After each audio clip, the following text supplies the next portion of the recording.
muted. I've Let me told him go a few ahead and... times. His team's strong. Are we recording? Yep. Okay. And here we are back with our last game, and I'm going to go ahead and say they are all set. And there is an immediate swap from Tablazin.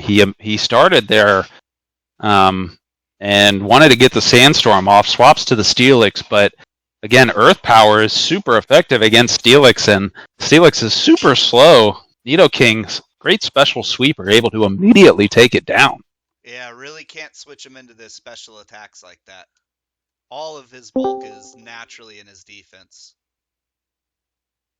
And here comes Slowking. This is one of the slowest Mon in all of Pokemon, and, you know, probably not going to see a super effective move, but here comes Gyarados, and Scald is going to not do much against Gyarados. A burn would be huge, but does not proc there. The Sandstorm hitting both Pokemon here. Slowking with the leftovers able to recover from that chip damage. Now another interesting swap here because we've got Water Dark here on the side of Gyarados, and Gyarados is going to start Dragon Dancing, and he's great against electric Pokemon and Ampharos, and just straight up kills it right there. Gyarados can be a house, very slow, but can be very strong, especially with Dragon Dance. Yeah, I think Sceptile with the speed would have been the only chance there, but that's pre-Dragon Dance. Once that Dragon Dance is off, ooh, this is scary.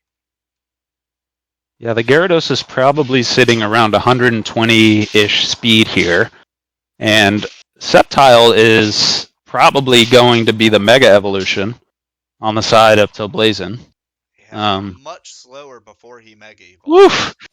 Oof, and a single stab crunch there takes down the Sceptile. Sandstream procking back on the Tyranitar. No, we were Someone is... Not even clicking the Mega Evolution on his Mega. Yeah, he didn't press the button on the Sceptile. Now, unless the Sceptile, it's probably got to be the Scizor because... Oh, and he doesn't press it again. There's the Earthquake. Super Power being great against Darkmon finally takes down the Gyarados, but I think in this scenario, Tababin is in a little bit of trouble here. It was the Sceptile with the Megastone. Yeah, I think we're going to have to see him try and pick up some knowledge in this one and see how he adjusts his play into game 2. Now, interestingly enough, this is not a good swap in by Golda, as Steel is good against Fairy. He may be going for the chip on Aqua Jet with only 34% HP and the defense reduction from the superpower. I guess we'll see if Aqua Jet can hit and deal 34% of the Scizor's HP, but I think it's a little risky. And there's a knockoff, not good against a Fairy, but taking the Choice Band off, reducing the damage. Choosing to go with a knockoff on the way back, which does do enough damage. Just kind of accepting the fact that Scizor would hit him once, which in this scenario is perfectly fine, because Blazin just has Slowking left, and this is going to be quick. Yeah, he's got the Mon to burn on those aggressive plays. And finishing off game 1, I think Tablazin is going to have to make some serious adjustments here, because the setup there by Usu, Uhtred, son of Uhtred, was enough to take down Tablazin there. So let's move on to game 2. And I really want to see some adjustments here on Tablazin and, you know, make sure that he uses his Megastone. That as well as now confirming that Nidoking is special. Just not throwing away his beefy physical wall. That's right. He gave up his Steelix with almost nothing in return, so gonna hopefully get the next match here going. There it is. And sending them the message that they are all set.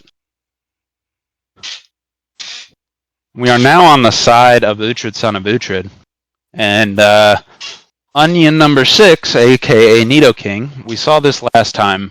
Now, if Tablazin has the setup, I think we'll see Tyranitar stay in here, maybe.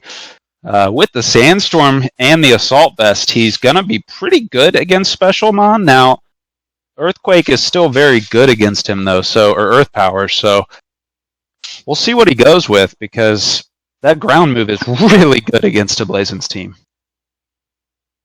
Yeah, I'm fine with that. I also would have been fine with the clean swap into the Slowbro King. Yeah, the Slowking would have been good there, too. I think it looks like Tyranitar is going to be able to win this, because Nidoking has no healing move, so we're going to see probably a swap here if I had to guess. Yeah, there's the swap to Azumarill, because Azumarill is going to be that physical mon with a fairy move or a water move to be able to kill this Tyranitar. So I think if I'm Blazon, you got to pull Slowking in here right away. I don't know. I would almost go for the Steelix. Steelix wouldn't be bad, but again, water is great against Steelix, so it's risky. Yeah, I would just trust his raw stats to be able to handle an Aqua Jet pretty well. Ooh! And we see a Stone Edge there. It is stab, but not enough damage to kill the Azumarill. Swapping to the Steelix, and like I thought, it does a lot of damage. But the Rocky Helm plus the Sandstorm is going to be enough to take it down. Turns out to be a great swap, but now we're back to that same position as last game, where Earth Power will really do some damage, and it just kills the Steelix. Can we talk about Steelix's ridiculous smile? Strong jaw, baby. He's got a grill, just like the Dirt Man. Yeah, and honestly, in some of the new Pokemon cards, Steelix is a construction worker, helping construction workers move materials from the first floor to the roof. Very, very good. One of my favorite art rares in the new sets. I don't know. I only like to use my Pokemon in battles and war crimes. Hail Lieutenant Surge. And there's the swap to the Slowking, finally. Now, Nidoking is Scarfed, so it will need to swap here, because it's not going to be able to immediately use a different move unless he just says, screw it, I'm just going to let it die. But I think in this scenario, you want to go ahead and swap maybe back to the Gyarados here, because you saw the Scald on a previous one, and I think that if you're Usu, you don't want to let Blazon get any momentum here. Even going into the Miltank, if you're unsure of what to do, the Thick Fat protecting it from 2 of the potential attacks with Ice Beam, boom, and the potential of a Flamethrower. We see the Ice Beam there into the Nidoking instead of the Scald. And I think, maybe that was a prediction there by Blazon that he might have been going back to the Gyarados. Because Gyarados is a flying type, so it would be normal effectiveness instead of not very effective. And the swap to the Scizor here. Now, we saw Scizor in the previous match. This is not his Mega. So Miltank could hypothetically get some moves off, but Superpower is sitting on the other side. So Miltank may need to make some moves here, and maybe we see a swap to Gyarados. And there's the Gyarados, because Intimidate will cut the attack of the Scizor. Superpower not doing much, because Gyarados is a flyer, and he's not dark until he Mega Evolves. So could we see Uhtred, son of Uhtred, just not Mega Evolve here? Because in the face of another Superpower, that could be pretty bad for him. Yeah, that attack drop, bringing it pretty low, down to the 0.5. And there's the Gyarados going for the Dragon Dance. Are we going to get another? He goes for the U-turn, which into the Dark Pokemon is still good, but not enough. It is Bug Stab, but what are you going to do here if you're Blazon? All of your Pokemon are so slow. How do you do this? Back into that Tyranitar, get the sand going. So he gets the sand going, but again, he has no Defogger, no Rapid Spinner, and this Tyranitar is going to have to sit in here and just die.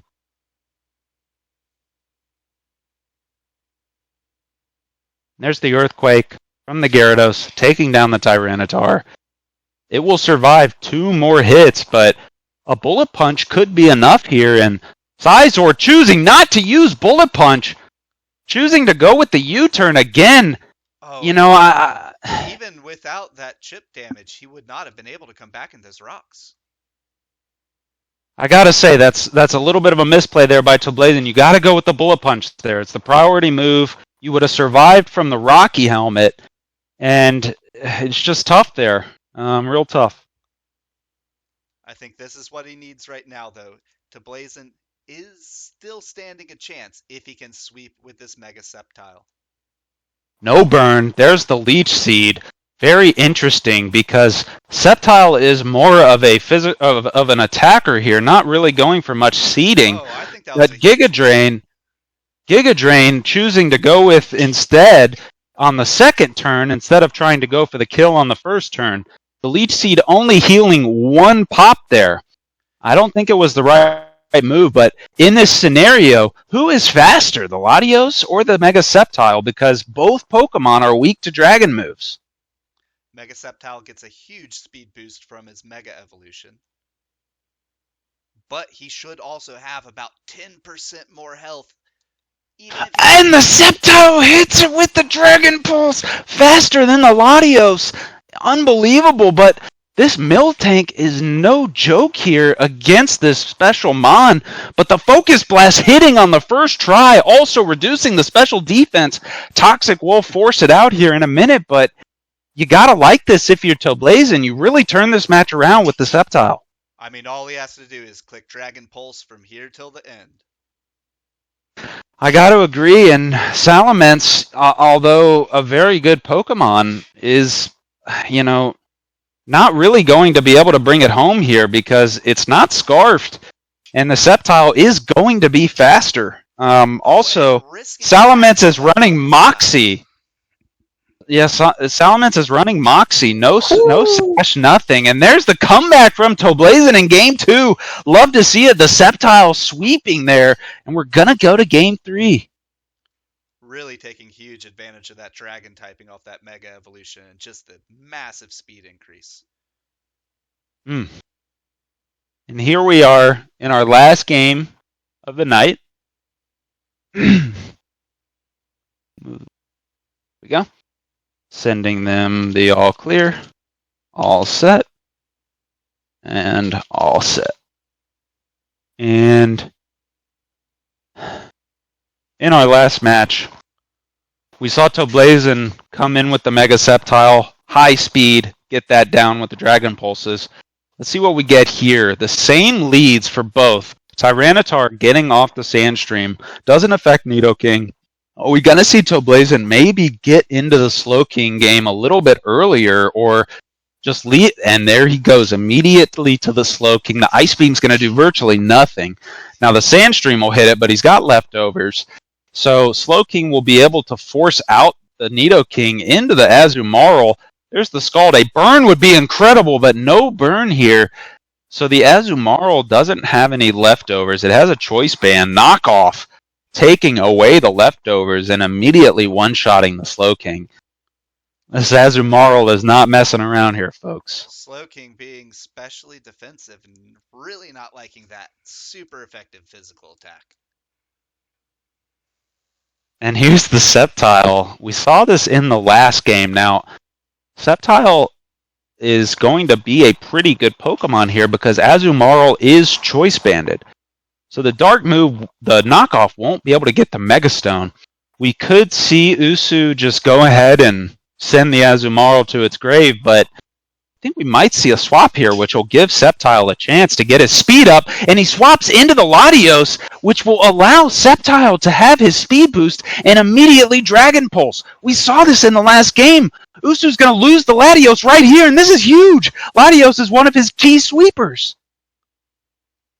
How do you stop this Sceptile? So at this point, I mean, this is probably one of your best swaps because Giga Drain is not a high power move, but what can you really do except cast Flamethrower? And there's the Sandstream getting it going again. Flamethrower is going to do very little, and that was even a crit. Only 6%. Tyranitar with the Assault Vest and the Sandstorm is so specially defensive. God, Assault Vest is so sick. One of my favorite builds with Tyranitar, and he can't run any non-attacking moves, but he is just such a house in this setup. And everyone loves when you can run Power-Up Punch. I love that too. And on this Tyranitar, he does have it. The punch is great. but choosing to swap to the Sizor, maybe predicting this Miltank swap, because last time we saw this and the superpower is huge, but choosing to go with the knockoff instead. Now, I will remind everybody that this Sizor is Life Orbed. You see it taking 9% damage there. So the superpower can be used now after the knockoff, and I gotta say, if I'm Toblazin, I gotta think that, yeah, there's the swap. Superpower not gonna be great against the flyer. Salamence running Moxie. So in this scenario, again, like, I think Toblazin is in big trouble here. He really blew that by pressing knockoff instead of superpower on that first Miltank turn. Yeah, but that damage on the Miltank will bring it within range for the Sceptile. We did see it survive a Focus Blast last game. And I think Uhtred, son of Uhtred, realizes this because he's deciding to go ahead and start dancing. U-turn allowing him to maybe swap to the Sceptile to get this Salamence before he gets off any more dances, but he chooses to go with the Tyranitar, which could let this Salamence immediately keep dancing, and because the Sandstorm was still going, it didn't stop it, and he gets the Aqua Tail off into the Tyranitar, killing it, Moxie getting the 2-stage, and Sceptile is back out. Here. Oh my god, and Toblazin just gave the game back to Uhtred, son of Uhtred. The free Dragon Dance actually making him faster. Oh my god, what can he do? Priority on the Scizor. Rocky Helmet on the Steelix. Boom, a static on the Ampharos, but the Lumberry coming in clutch. And there's the confusion. There's really not much Toblazin can do here. I mean, this Sizor is banded, so if he chooses to go with... And he hurt himself in confusion, and he's locked into the knockoff immediately. Yeah, that ×3 attack making that confusion hit massive. And we're going to see an Earth Power probably pretty immediately, unless he goes for the Flamethrower here. Probably Flamethrower, but he chooses the Earth Power. It does enough damage. It's okay. Back to the Steelix. We saw this before. The Onion 6 is faster. It will put the Earth Power down. It might just straight up kill it. And it survives at 2% HP, but this is going to be a short story here for Toblazin, as we're going to see Azumarill come in here and finish it off with an Aqua Jet. Good try by Toblazin, but just that one turn of letting the Miltank do its thing instead of superpower was the difference in this match, and it really can come down to one single turn just like that. Yeah, I think he had a lot of swap-ins that he could have gone through before risking his Sceptile there. All he had to do is protect the Sceptile. GG. Good game, boys. Well played. Yeah, that Sceptile surprised me for sure. Great set of matches.